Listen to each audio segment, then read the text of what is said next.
Hi, I'm Gina DeFore Riedolph, and I wrote an article titled Civility Within the Interpreting Profession, A Novice's Perspective.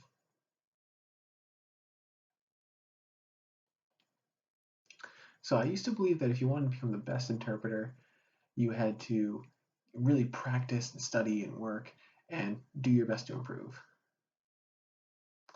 If the concept of interpreter is constantly being fixed, then is being passed along to me to fix, then I will try to do my best to do so, and I'll take on that criticism.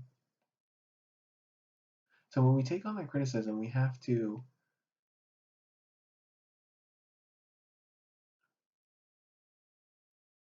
uh,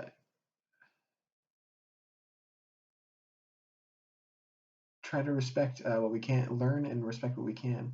But more and more, we're seeing intermingling in media like Facebook. We're seeing gossip from our communities, and there's a lot of division within those communities and cliques. And we're seeing a lot of negative comments as well. I used to ignore these, and I used to think that other interpreters, they're maybe not being as respectful. They're not talking to people that they should be. And most of the time,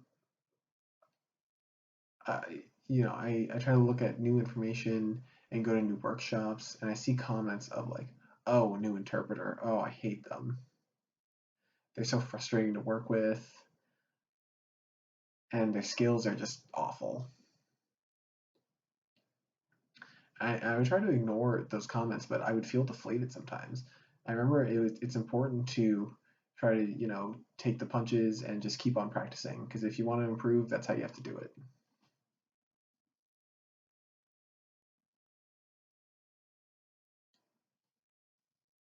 So after time, you'll see those negative comments that you're ignoring go away, but every once in a while something pops up, and I just can't ignore it.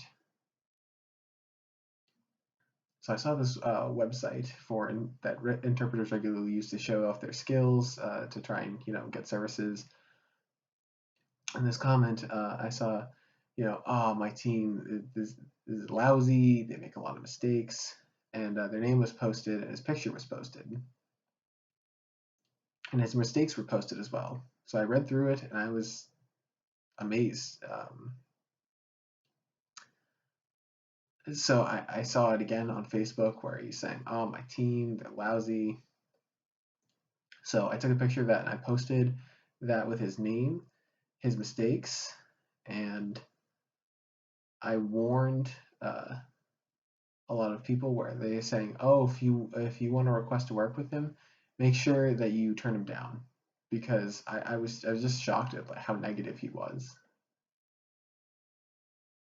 Now later that post, the manager deleted it and replaced it, saying that uh, please don't put down other people's information because it's not professional. And now where is that interpreter? I don't know. Maybe they're qualified, maybe they're not. But being so oppositional and putting their identity out there for people to see, uh, I think it's important that if we're in a working environment that we're being introduced to, it's good that our skills are matched up and they're fine. But if you see that their skills maybe don't match up, it's good to decline their work. But when you're looking at those posts, it's better to just be civil about it. And that sort of aggressive behavior can destroy your reputation. Even if your skills aren't great, it's still good to be respectful of others and what they can do.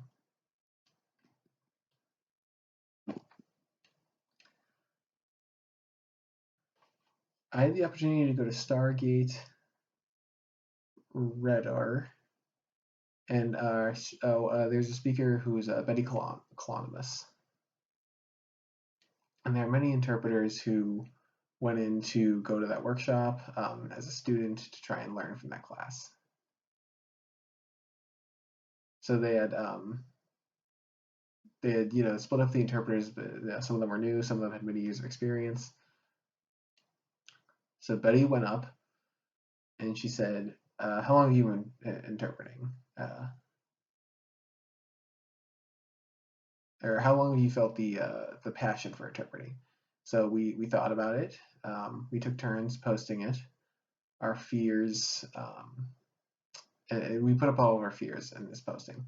So we took turns. We went around the room. So we all looked at it, and we were all kind of amazed at what happened.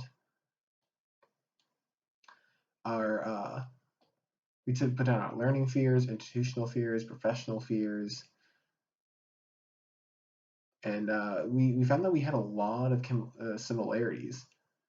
We were all afraid of being judged with our interpreting work. We were all afraid of other interpreters looking down at our work and mocking it. And it really gave me a lot of perspective at how interesting it was that we all had the same answer. So Betty encouraged us to look inside ourselves and try to be sort of just analyze our feelings and see how we felt about it. So we took turns making our comments, and it was amazing to see all these interpreting experiences, and they were telling stories about negative experiences that they had. And in that moment, it really felt like there was a lot of harmony and that we all clicked in that group. And now those divisions didn't seem like divisions. It seemed like we were a lot more together because we stopped, judging each other and looking down on each other. And so it's time we change as a community to try and mesh together better. So later, Betty said that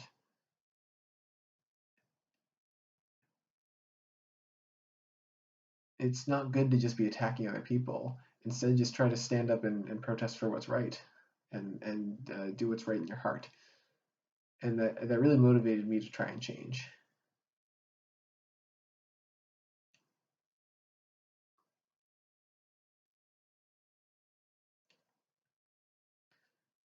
So civility. Uh, there's there was a reading I read once about civility and what it meant. Civility means that my team, with their skills, their life, their job, and their activities, um, it's precious to try and work with them, and I want to be better for them.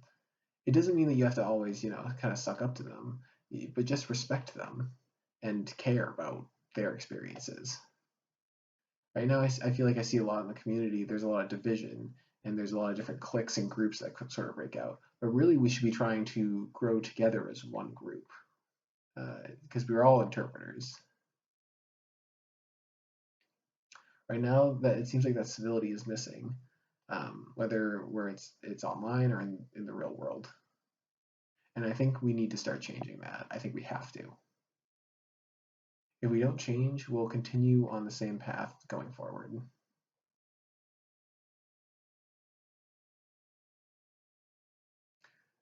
So maybe you're thinking, how can we change this? What's the path forward? We have to start accepting responsibility for our actions. We have to stop blaming others. You have to start looking inside and start accepting responsibility. And that can be frustrating. You have to learn to manage yourself. If you want to learn more about civility,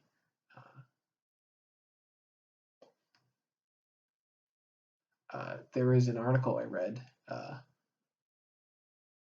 was talking about civility.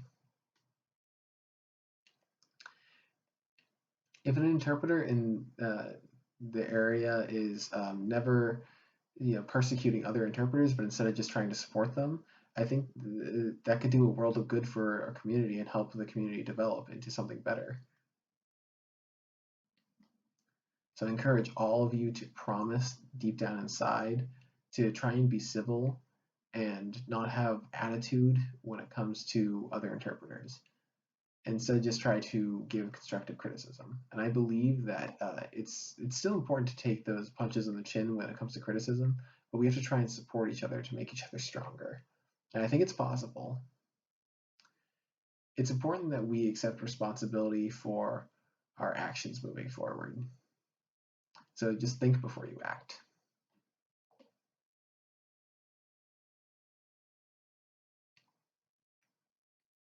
So if you are frustrated with yourself or another interpreter, I advise you read the book written by P.F. Forney, and it talks about how you can sort of internalize your feelings. So interpreting, it's common to care about our jobs a lot. And if we start supporting each other and continue our community growth, I think we can really come together again and sort of end that division and start having a lot more harmony within our community.